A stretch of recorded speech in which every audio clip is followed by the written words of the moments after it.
This is an audio essay meant to be consumed as a podcast. If you want to watch highly produced video essays, just go to my main channel, ADB. Thanks.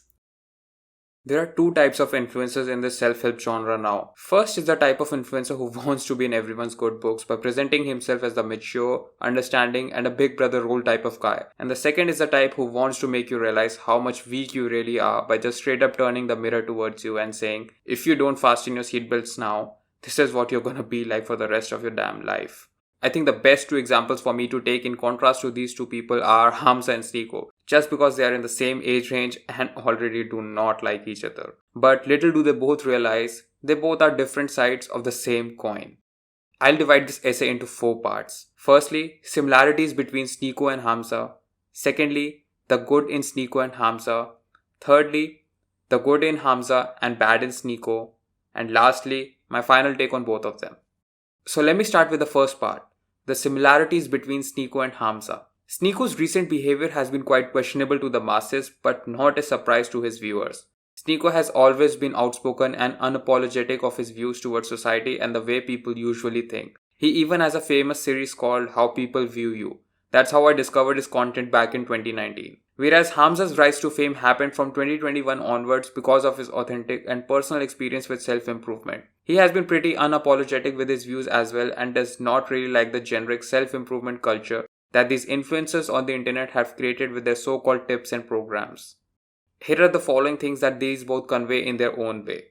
Firstly, they want to make people realize how bad social media is and how we are as society being controlled and brainwashed by the media and the rich people of Silicon Valley to stay soft and blue-pilled so that they can make money off us by having our attention. This is what's keeping all of us poor in the end of the day. Secondly, they are trying to make these young men with simp mentality realize that chasing women is not the answer and improving yourself and paying no attention to them is what's going to make you a better man. Thirdly, they are promoting the concept of financial freedom so that you don't have to work under someone for minimum wage and get into the top 1% of men by making money through the internet.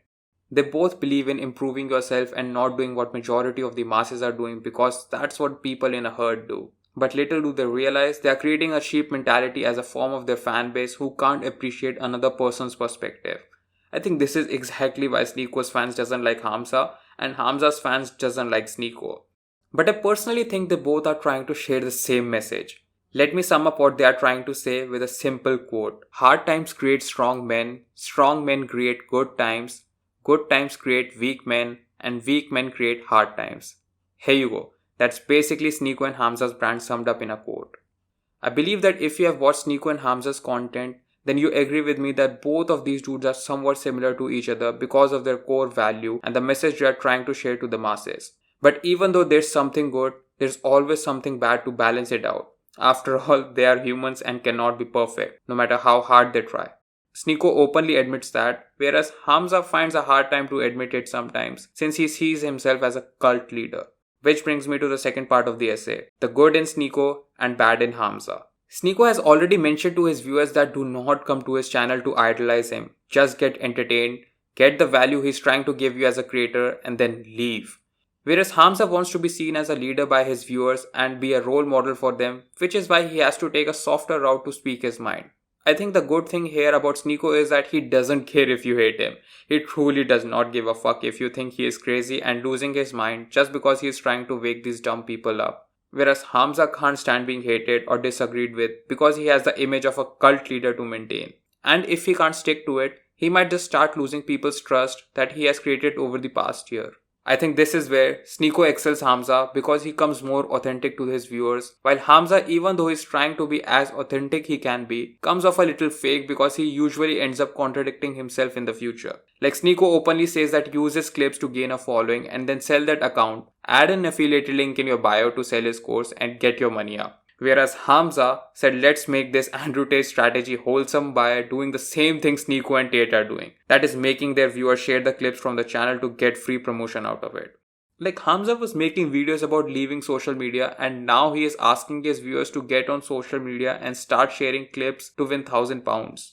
Does he really think people are that fucking dumb that they won't understand what he's trying to do just because he said let's make it wholesome?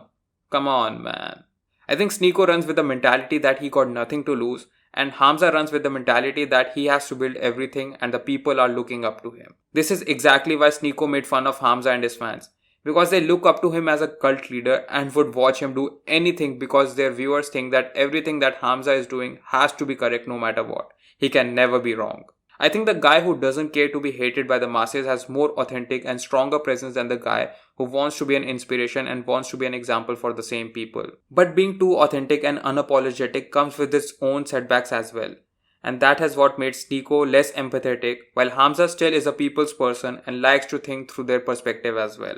Now this brings me to the third part of the essay, the good in Hamza and bad in Sneako. People who watch Hamza are usually more empathetic than the people who watch Sneako. There's somewhat a supportive brotherhood kind of presence among Hamza's subscribers, whereas Sneako's subscribers are just outspokenly hateful now. This is where Hamza excels Sneako as a creator. A creator is as good as his community, and if you have a hateful community, that community won't last for long and neither will back you up in the long run. It's the same what happened with YouTubers like Ricegum and Leafy. They had a very angry and hateful community as a fan base, and now look at them. Nobody cares about their existence now and moved on from them as their fan base got mature with age. This is why Sneako's downfall to fame will be as fast as his rise to fame. He has somewhat sabotaged the community he has built over the past years by being way too hateful towards people, especially women, in the name of red pill culture. The biggest problem is not with the message he is trying to convey by waking these men up by making them aware about the female psychology, but it's the way he has been speaking it up. I'm sure if he speaks in a mature and calm way for once, that would have a very different impact to his viewers than the way it has when he screams at his computer while reacting to these videos. He has gotten a little too deep into this red pill culture, and I somewhat feel where he is coming from. I've been in that phase as well, where I used to argue with my female friends about men versus women topics, and it's only after that I realized that it's crucial to realize the female psychology, and if you actually understand women, then you would realize that arguing with them will bring you no good in the end of the day, rather than just use that to your advantage while handling with them instead of just straight up arguing to them. But sadly, Sneako's dumb teen viewers won't understand it, and neither will Sneako make them realize it. So what happens next? All these young sexless men turn into fucking incels.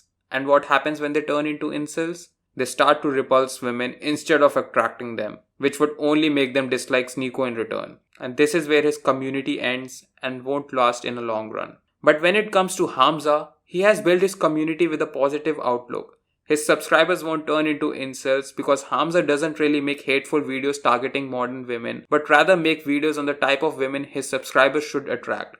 That has a very different impact to his viewers. Hamza speaks while keeping his audience into mind, whereas Sneako speaks for himself only. I think even though both of these dudes have the same message, in the long run, a Hamza subscriber would be happier than a Sneako subscriber. Because Hamza believes in the power of community and brotherhood, whereas Sneako believes in getting rich and escaping the matrix. And even though Hamza doesn't say it himself, he is as much as a businessman as Sneako himself. Which brings me to the last part, my final take on both Sneako and Hamza. I think if you are sensible enough like me, you would not put these two 20-year-olds something on pedestal and agree to everything what they have to say. Rather just take the useful advice they give and ignore the dumb advice they shit out of their mouth just for the sake of posting content on a daily basis. They are humans and they are not perfect. Both of these dudes are businessmen and wants you all to keep coming back to their channel to consume their content daily. And if you fall into this consuming content or the daily trap and start to idolize them, then there is no one as much as dumb as you who somewhat thinks they are woke for consuming their content. I think you all should focus on your own purpose and lead your own damn path. Not be a fucking bitch and let people on the internet tell you what to do with your damn life in order to be happy. Self-improvement is a crucial part of your life in order to become a better person and fulfill your purpose, but self-improvement is not your only purpose in life. Stop being a sheep and start thinking for yourself and what you are capable of doing. Or else people on the internet will keep taking advantage of you by giving you the false hope while they make money off it. I still like Sneako and Hamza as creators, but they don't speak for me and neither will I be one of the sheep who put them on a pedestal. Be a fucking man for once and stop doing that to yourself as well. Okay, I'll see you in the next one. Bye.